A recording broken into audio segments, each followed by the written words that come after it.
Bonjour à tous, c'est Lasbin du cinéma et comme promis, la suite de la première partie, de moi, c'est la deuxième partie sur les reboots de la planète des singes. Mais avant cela, si vous voulez bien, n'hésitez pas à vous abonner et bien sûr laisser des commentaires constructifs. Et on va commencer tout de suite par la deuxième partie sur la planète des singes, si vous voulez bien, mais j'ai oublié quelque chose que je vais t'inviter ce soir sur Megamax, touche pas à mon ciné, c'est des questions sur le fait de société via le cinéma. Bien, allez, la deuxième partie sur la planète des singes, si vous voulez bien.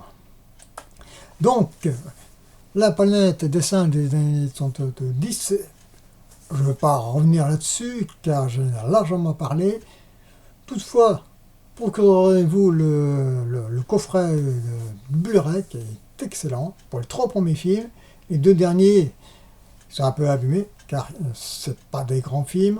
C'est réalisé par Jack Lee Thompson, mais quand même, le point important, le 4e, il contient une version uncut. Voilà. Donc, eh bien, on va aller tout de suite pour voir les reboots. Le premier reboot, le voilà, je mets la caméra comme ça. C'est réalisé par Tim Burton avec Tim Roth, Helena Bonham Carter et Michael Clarke Duncan, Charlton Heston, Chris Christopherson, Cary Tagawa et Estella Warren. Et je vais expliquer pourquoi c'est une des erreurs de ce film-là, d'ailleurs.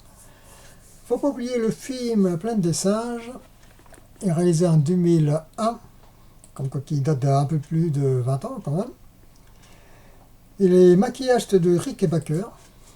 Je vais mettre la caméra un peu plus... je vais mettre en bord, carrément. Donc, ouais. Les maquillages, c'est Rick Baker. Pourquoi je parle de lui? Parce que tout simplement, il a fait le maquillage de 2001, l'Odyssée de l'espace, à mon avis. Si je ne me trompe pas. Je vais mettre un peu les images. Et je mets en arrière parce que Elisabeth Warren et Stella Warren, je vais en parler à ça après. Pourquoi je parle des maquillages? Parce que tout simplement, la Fox souhaitait que les singes soient en numérique. Sauf que Tim Burton n'a pas voulu. Il a tout à fait raison, qui renforce le film. Par contre, le film a coûté 100 millions, il a très bien marché, d'où les 3 autres reboots. Et vous allez voir pourquoi, parce que si vous avez vu la fin, je vais spoiler un peu, que Mark Wahlberg il va retourner sur la Terre, mais sauf que la Terre elle va être dominée par les singes. Pourquoi les singes? Comment les singes ont pu dominer la Terre? Donc, l'autre fait, voilà, je baisse un tout petit peu la caméra. Vous voyez à gauche, c'est Elisabeth Estella Warren. Estella Warren, c'est la bimbo du film et ça se passe dans une planète où les singes et les animaux ils vivent dans un milieu hostile, de certaine façon, dans la jungle. Et les êtres humains, ils vivent à l'état sauvage, d'une certaine façon. Et elle est bien foutue, Estella Warren, quand même. Bon, c'est le point négatif du film. Ceci étant, le film est excellent, et très bon. Il y a eu une nouvelle réalisation du livre que j'ai lu. J'ai pas relu. Quand je relirai, je dirai des nouvelles, mais bon, il y a bien longtemps que j'ai pas relu ce livre-là. C'est d'après les personnages Pierre Boulle de Planète des singes, sauf il a respecté que la fin, comme j'ai dit tout à l'heure. Le reste, il n'a pas respecté. C'est une adaptation. Voilà. J'aime bien ce film-là. Tous les films que j'aime, j'ai des films que j'aime bien. Mais Tim Burton, il a expliqué pourquoi la critique, et les critiques, ils ont été un peu mitigés. Tout simplement que Tim Burton a donné le pourquoi d'une certaine façon, que les producteurs, comme tout film, vous avez 3 mois, 6 mois à tourner le film. Et à chaque fois le tournage commençait à se rétrécir et était obligé de changer le scénario. D'où le pourquoi le scénario un tout petit peu bancal. Bien, donc on va continuer pour la suite sur La Planète des Singes, les origines. Là vous voyez, c'est le premier, le pourquoi les singes ont envahi, dominé la Terre. Donc ces reboots ils sont excellents. Moi je vous dis tout de suite, ils sont très très très bons. Vous voyez là derrière moi l'affiche de King Kong, mais c'est de Peter Jackson. Là les singes sont faits à de point de vue numérique, que j'aime moi, mais c'est sauvé par le jeu d'Andy Serkis, pour le signaler.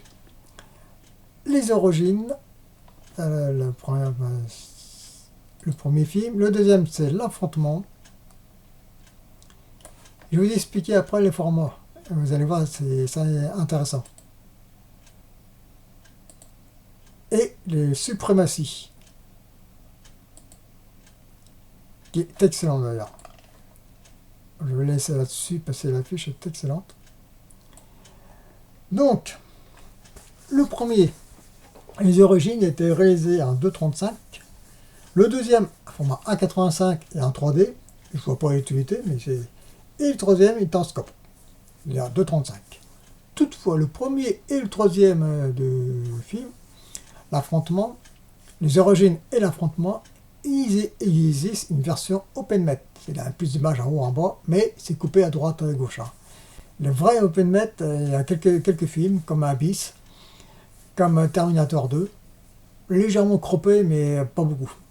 Ceci étant, ces reboots, ils sont excellents pour moi.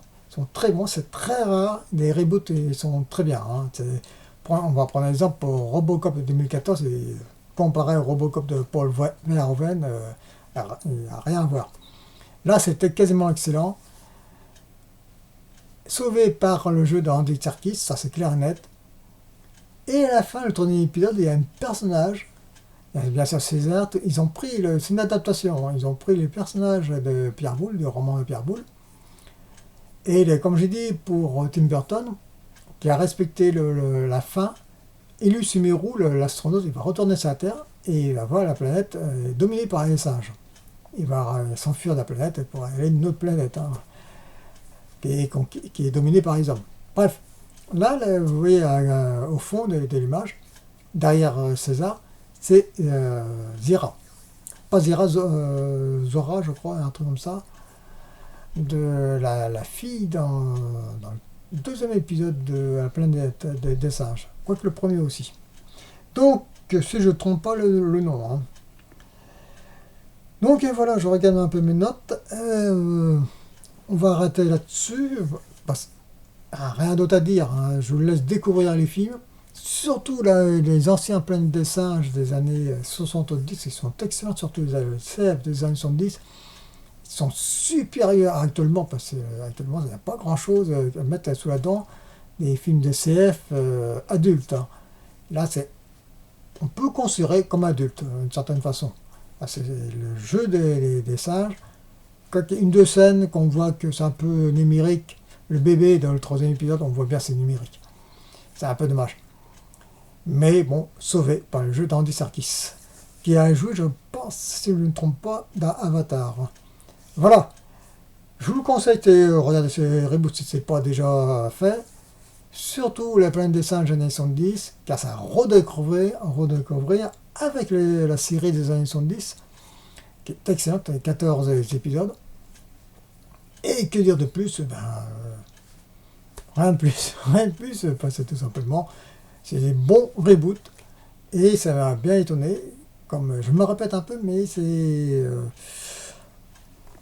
oui, faut le dire, faut reconnaître que c'est des très bons reboots. Voilà.